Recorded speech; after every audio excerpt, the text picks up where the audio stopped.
I think you would all agree that the world has changed and it will never be the same. But with that change also comes great opportunity. The reality is, as a business owner, there's so much going on. There's so many things to try to figure out. But there's also a lot of opportunity to seize and help grow our businesses, but also just make sure that we can continue through this pretty difficult and trying time. So we've come up with a list of 7 things that you can be doing as a business owner, or at least looking at, that as we're going through all of this change, this world that, like I said, will never be the same, that you could be doing as a business owner to make sure that not only does your business continue through this, but is able to thrive. The first thing is this idea of remote solutions. The whole idea of outsourcing different functions of your business has slowly becoming more popular over the past probably 3 to 5 years. But with this whole pandemic, it has really become more popular. People are looking at different solutions, potentially cutting costs, but still maintaining a certain level of expertise. And remote solutions can really help with that. There's so many different solutions that you can outsource in your business, whether that's HR, IT, obviously accounting is what we're talking about here today. But there's so many different things that you can look to where you can get that level of expertise, but not have to hire somebody full time, and you can get kind of exactly what you need for your business. So first one is to kind of just look through the different solutions that you need in your business to continue to grow and see if a remote solution might be an option for you. The next thing is we talked about a couple weeks ago, and it's something that we've kind of been forced into, but it's this idea of working from home. I think a lot of business owners' eyes have been opened to the idea that working from home can actually work, and it can actually save some costs on space or employees actually being in an office. There's a lot of advantages to that, and I think that it's becoming a little more popular coming out of this because, like I said, business owners were forced into it and they've seen it work. Now, I understand that it doesn't work for every business. There's certain businesses that have to be out doing things, whether that's like a manufacturing business or somebody in a trade, like they actually have to be out doing it. I understand working from home is simply not an option. But there is a lot of businesses that can take advantage of this. And, just because people are kind of starting to go back to the office doesn't mean you have to do that. If working from home worked, maybe can save you some costs, maybe make you more efficient, it's something to consider continuing as we go back to work. The next one is the idea of going paperless. This is something that we've implemented a long time ago. And I feel that if you do this and you do this successfully, there can be a ton of efficiencies that you pick up, not to mention the better collaboration with your team, better collaboration with your clients.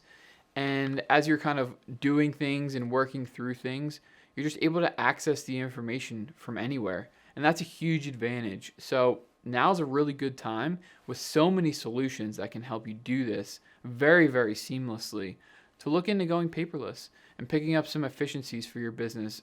I will say, if you're going to do this, you kind of have to go all in with it and completely embrace it, or you'll have some things that are on paper, some things that aren't, and that can turn into more of a mess.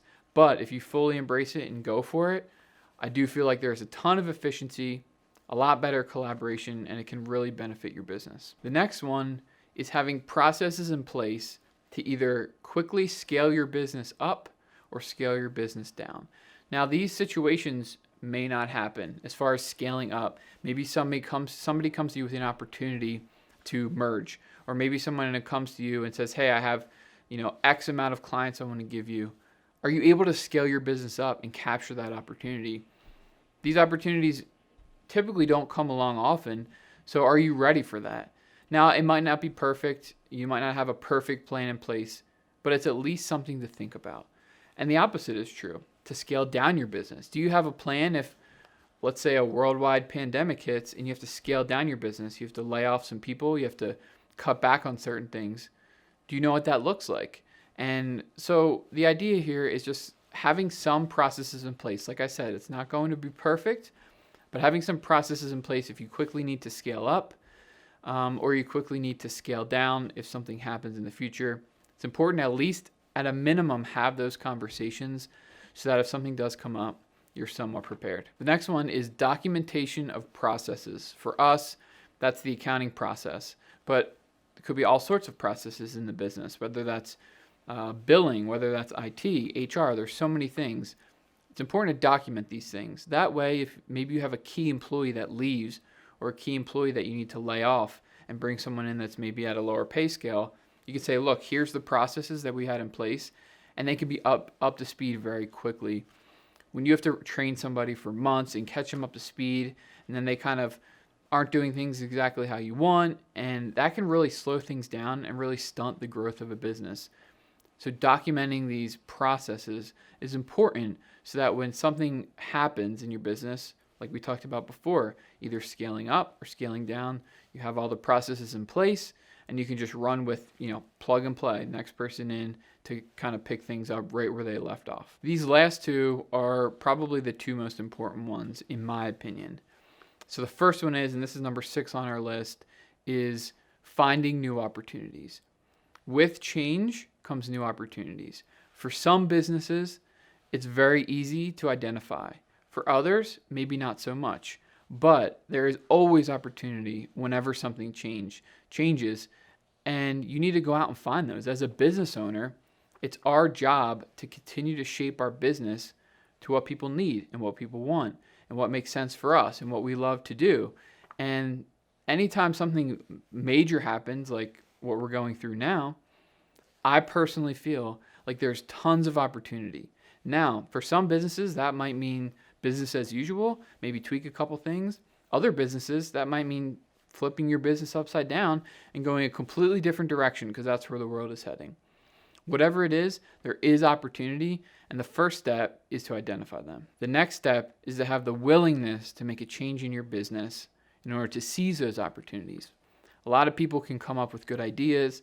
They can see where the opportunities are because they've probably been in the business for a while. But very few people are able to execute on those, make the changes that they need, whether that's because they just don't want to, they have some pride that's in their way, or it's just flat out scary to make a huge change in their business. But the people that are willing to make those changes and to do what's necessary to help grow their business are the ones that are going to come out of this time even stronger than ever. We are certainly living in a crazy time. I don't think any of us could have predicted that something like this would happen.